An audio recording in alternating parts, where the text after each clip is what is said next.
Practically everything we know is taught to us for a specific reason.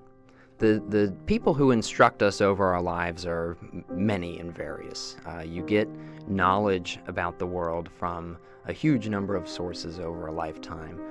Early in your life in particular, children are sponges and we pick up information from everywhere.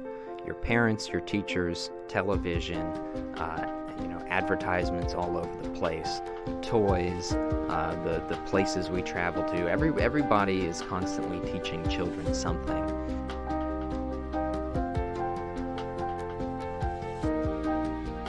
This is Liberty Chronicles, a project of libertarianism.org. I'm Anthony Comegna. Today we're really going to talk about that process of infiltration, what this means, the fact that practically everything that we're taught as a matter of course in school, as a matter of building our knowledge about the world, practically everything that we're taught is planted in our minds for a very particular reason, and it serves individual purposes. Now, our knowledge about the past is particularly important.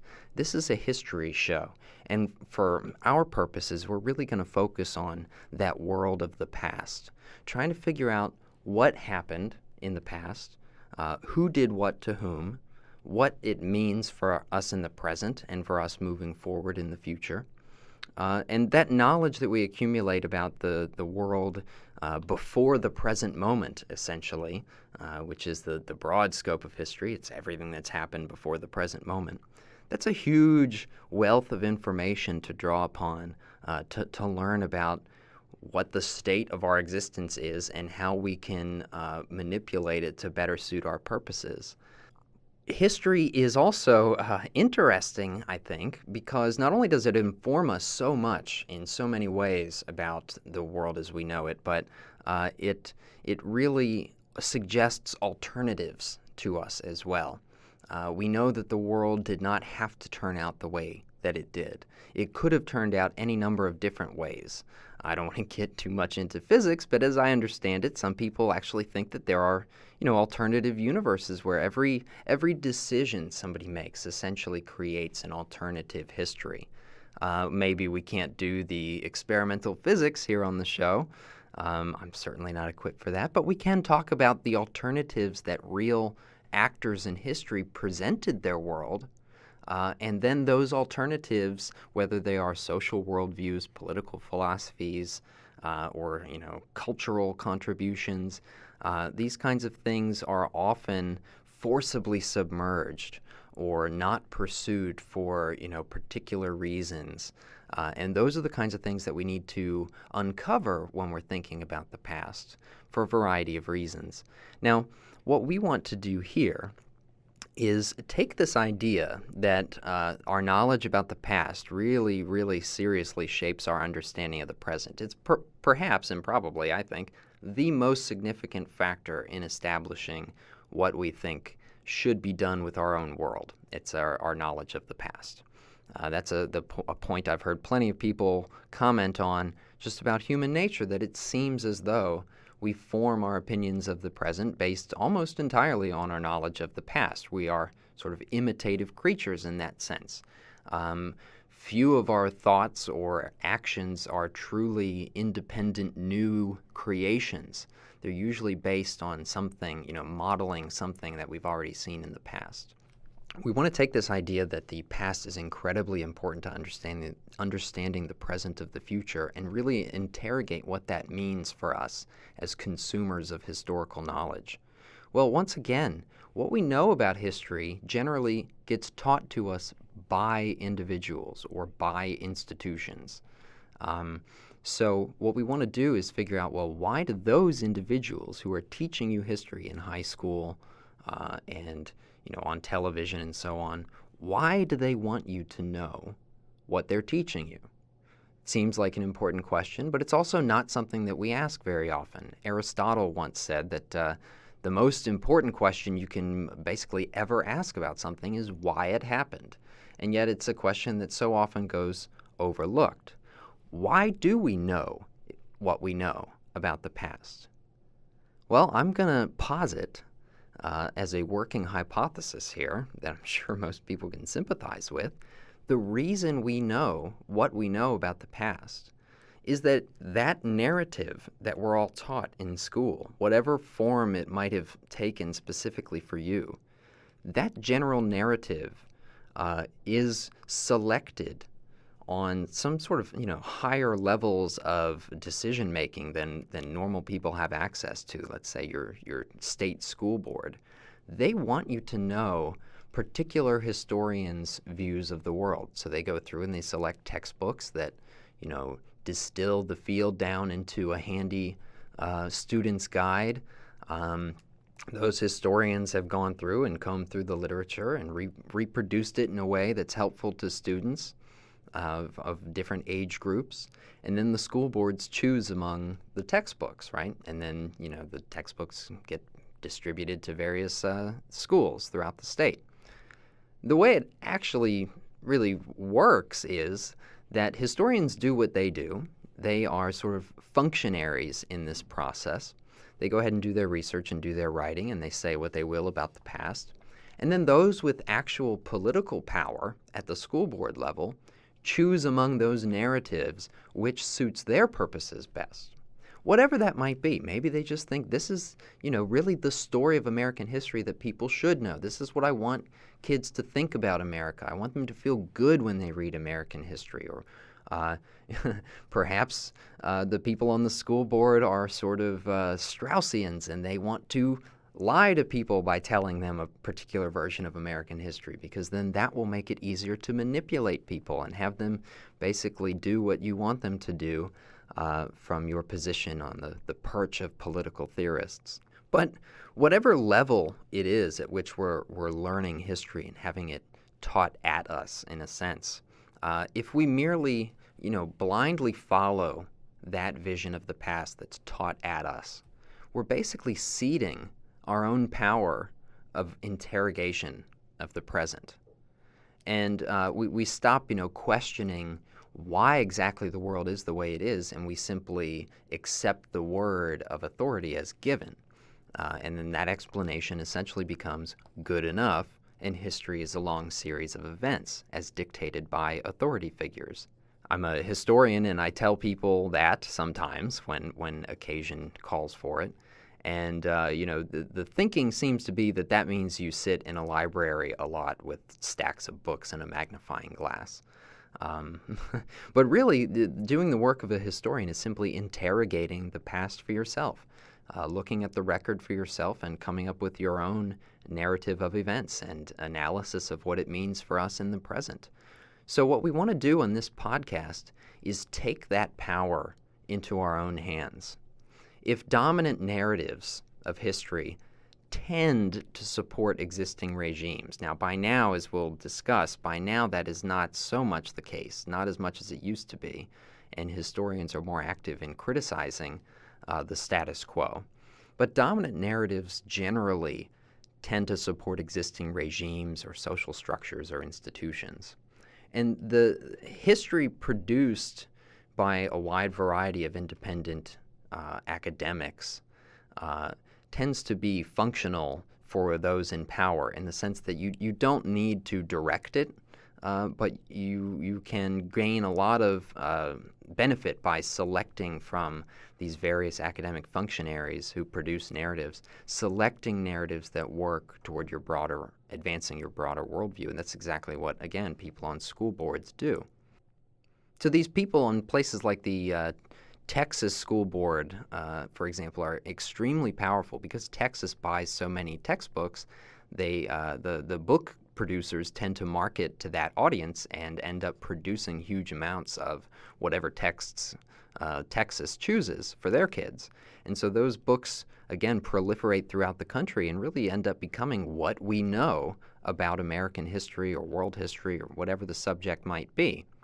But what we have to remember is that those people who choose those textbooks want you to know a particular set of ideas about history. And they have their own private, personal, individual reasons for choosing the narratives that they do. And the only way, really, to break this mental trap where your mind is subject to the whims of others and their goals, the only way to break this trap is to learn for yourself how to explore and interrogate the past. By doing that, by casting the mere authority of historians aside, you become your own historian. You become armed with, your own theory and methods and so on of figuring out exactly what happened to make the world the way it is, and how perhaps we could revive some alternatives advanced in the past or build upon advances handed down to us and improve the world in the future. I think that's what most people want to do with history, and our goal for this podcast will really be to help you do that, to become your own historian.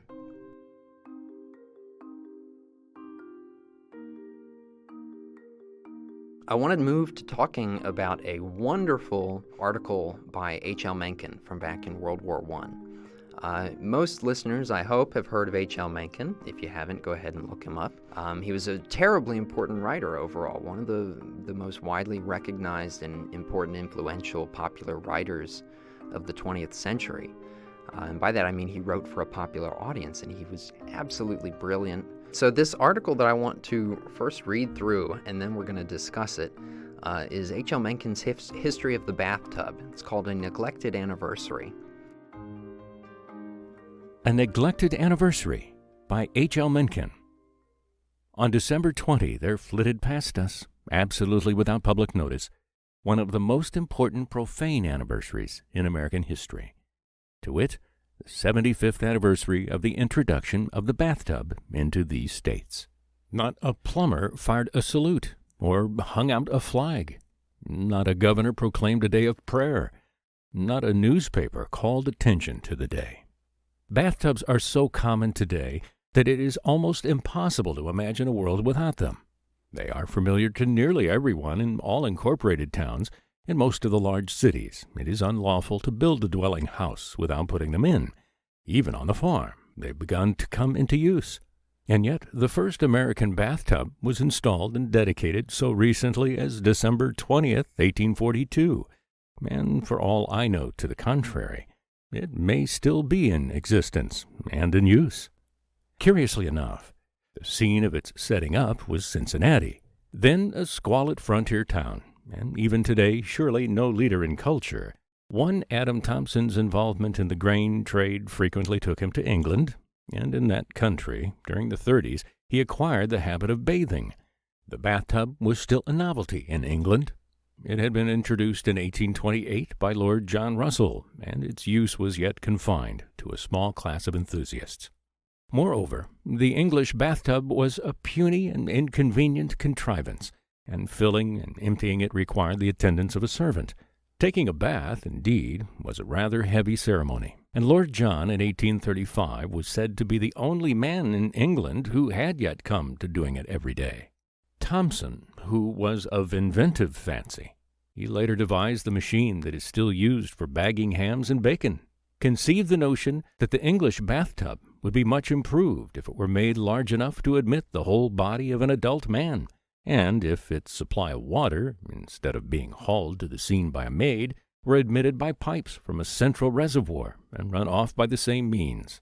Accordingly, early in 1842, he set about building the first modern bathroom in his Cincinnati home, a large house with Doric pillars standing near what is now the corner of Monastery and Orleans Street. In his new luxurious tub, Thomson took 2 baths on December 20th, 1842, a cold one at 8 a.m. and a warm one sometime during the afternoon. The warm water, heated by the kitchen fire, reached a temperature of 105 degrees. On Christmas Day, having a party of gentlemen to dinner, he exhibited the new marvel to them and gave an exhibition of its use, and 4 of them, including a French visitor, Colonel Duchesnel, risked plunges into it. The next day, all Cincinnati, then a town of about 100,000 people, had heard of it, and the local newspapers described it at length and opened their columns to violent discussions of it. The thing, in fact, became a public matter, and before long there was bitter and double-headed opposition to the new invention, which had been promptly imitated by several other wealthy Cincinnatians. On the one hand, it was denounced as an Epicurean and obnoxious toy from England designed to corrupt the democratic simplicity of the Republic. And on the other hand, it was attacked by the medical faculty as dangerous to health. See Western Medical Repository of April 23, 1843. The noise of the controversy soon reached other cities. Late in 1843, for example, the Philadelphia Common Council considered an ordinance prohibiting bathing between November 1st and March 15th, and it failed of passage by but 2 votes. During the same year, the legislature of Virginia laid a tax of $30 a year on all bathtubs that might be set up, and in Hartford, Providence, Charleston, and Wilmington, Delaware, special and very heavy water rates were levied up upon those who had them. Boston, very early in 1845, made bathing unlawful except upon medical advice, but the ordinance was never enforced, and in 1862 it was repealed. This legislation, I suspect, had some class feeling in it, for the Thompson bathtub was plainly too expensive to be owned by any save the wealthy. Thus, the low-caste politicians of the time made capital by fulminating against it, and there is even some suspicion of political bias in many of the early medical denunciations. But the invention of the common pine bathtub, lined with zinc in 1847, cut off this line of attack, and thereafter the bathtub made steady progress. After this medical opposition began to collapse, and among other eminent physicians, Dr. Oliver Wendell Holmes declared for the bathtub and vigorously opposed the lingering movement against it in Boston. The American Medical Association held its annual meeting in Boston in 1849, and a poll of the members in attendance showed that nearly 55% of them now regarded bathing as harmless, and that more than 20% advocated it as beneficial. At its meeting in 1850, a resolution was formally passed giving the imprimatur of the faculty to the bathtub. The homeopaths followed with a like resolution in 1853.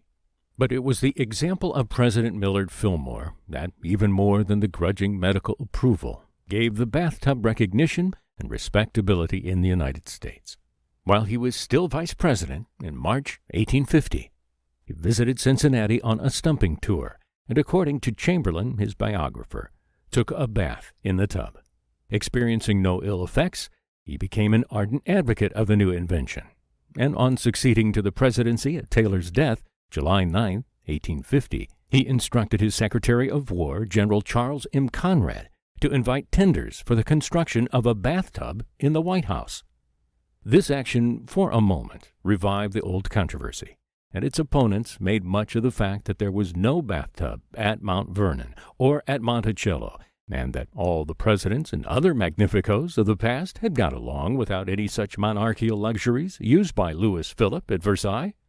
A thick cast-iron tub was installed early in 1851 and remained in service in the White House until the first Cleveland administration, when the present enamel tub was substituted. The example of the president soon broke down all that remained of the old opposition, and by 1860, according to the newspaper advertisements of the time, every hotel in New York had a bathtub, and some had 2, and even 3. So much for the history of the bathtub in America. One is astonished, on looking into it, to find that so little of it has been recorded. The literature, in fact, is almost nil, but perhaps this brief sketch will encourage other inquirers, and so lay the foundation for an adequate celebration of the centennial in 1942.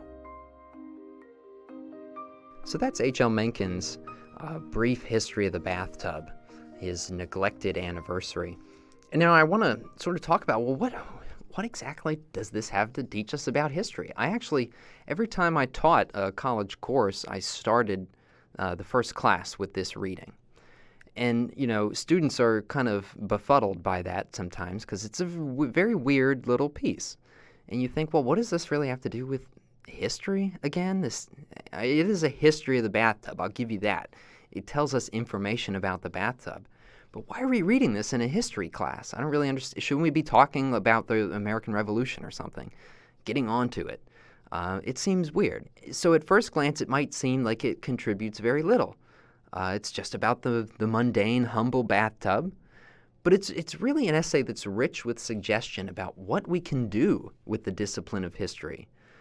If we release ourselves from this idea that history has to come to us from above, it's the story of all the really big people doing big things, and your teacher or your professor or this academic, whoever it is, gives you history from above. They just tell you what happened and fill your mind with their particular narrative of the past. Well, when we do things Mencken's way, and we challenge what we're told by looking at what we're not told, it leads us some really interesting areas.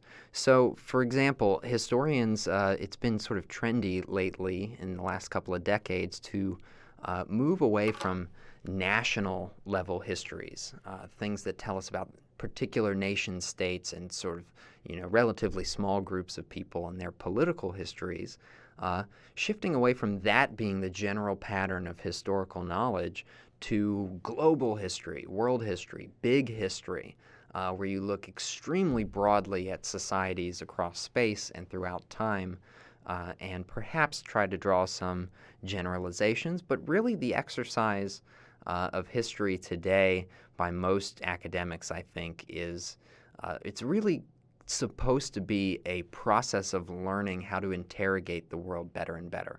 So when you're, again, trying with this podcast to do that for your own, always think about subjects like Mencken's bathtub. The things that you don't know have a history, that you have sort of assumed have just come with the world that has been given to you, and there's nothing really particularly important to tell about its origins.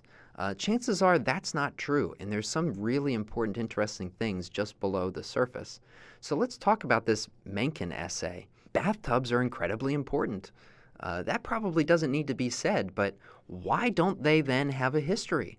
These common everyday objects all around us, we don't consider them the subjects of history.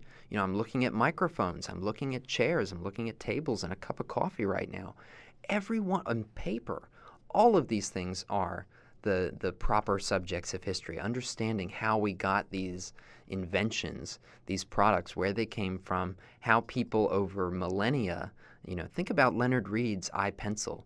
No one of us could create a pencil from scratch without society somehow, whether it's through the structure of production or even just the knowledge of what a pencil is and how to make all the stuff to make it. We need language. We need society to do practically anything. If it's suggested, at least, that the bathtub might well have never caught on, and people perhaps would still not be using it if it weren't for important individuals like Oliver Wendell Holmes, the doctor, giving his okay to it, and some people gradually over time even saying, yeah, this is actually probably good for you to bathe.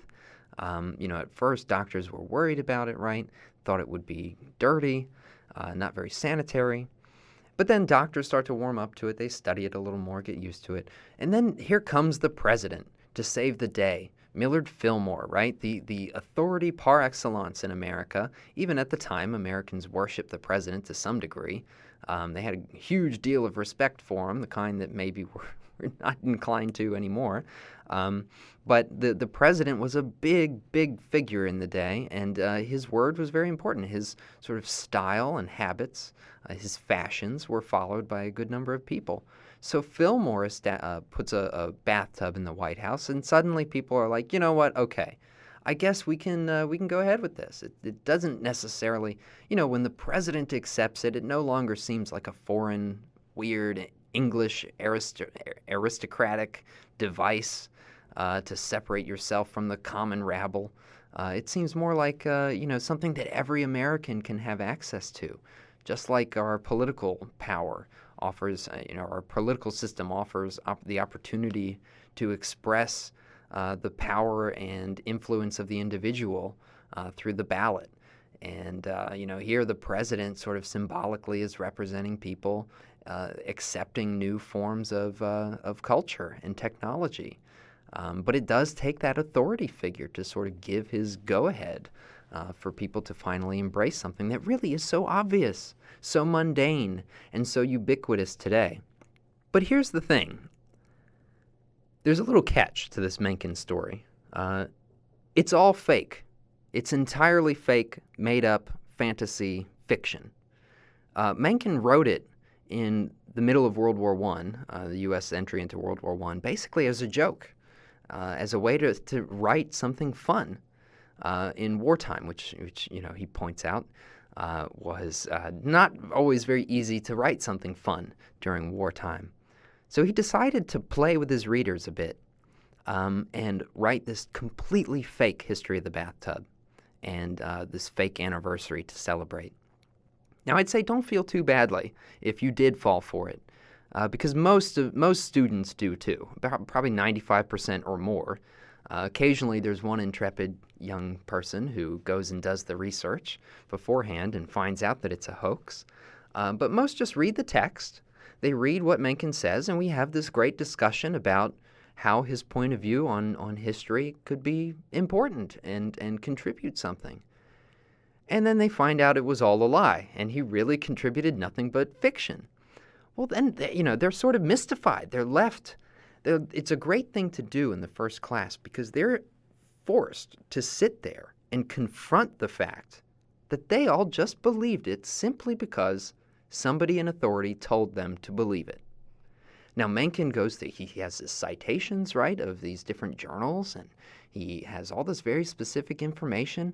It looks legitimate, but it's completely made up, fabricated history for the specific purpose of just messing around with people. And most people fall for it. And so I'm just going to read Mencken's own intro to this essay from a Mencken Chrestomathy. This is years later. He's reflecting on this article. He says, "This was first printed in the New York Evening Mail, December 28, 1917. The success of this idle hoax, done in time of war, when more serious writing was impossible, vastly astonished me. It was taken gravely by a great many other newspapers, and presently made its way into medical literature and into standard reference books. It had, of course, no truth in it whatsoever, and I more than once confessed publicly that it was only a jocosity. For example, in Prejudices, 6th Series, 1927. Moreover, it was exposed and denounced by various other men. For example, Vilhjalmur Stefansson, the Arctic explorer, and a great connoisseur of human credulity, in his Adventures in Error, New York, 1936. But it went on prospering, and in fact is still prospering. Scarcely a month goes by that I do not find the substance of it reprinted, not as foolishness, but as fact, and not only in newspapers, but in official documents and other works of the highest pretensions." So this fake history of the bathtub was repeated over and over again by authoritative sources as the true history of the bathtub in America. Even though Mencken even said after publishing it over and over again, no, I made it up. Don't you listening? I made it up. And still, people didn't listen. Apparently, it was cited well into the 90s. And it might even be the case that if some particularly bored journalist or blogger out there sets out to write a history of the bathtub, that they will end up citing Mencken to this very day. Because if you look it up, you read it, and you don't bother looking too much more deeply into it, you'll go ahead and accept what authority has planted in your mind.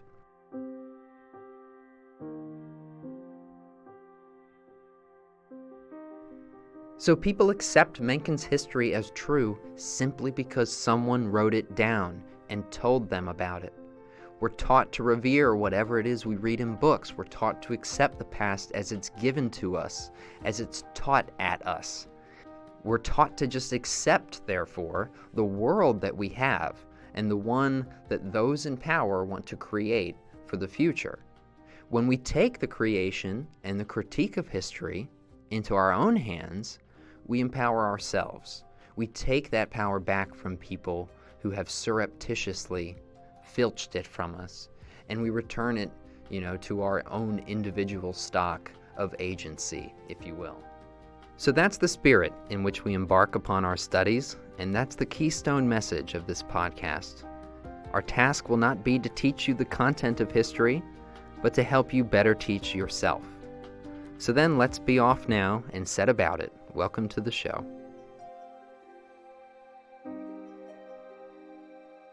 Liberty Chronicles is a project of libertarianism.org. It is produced by Tess Terrible. To learn more about Liberty Chronicles, visit libertarianism.org.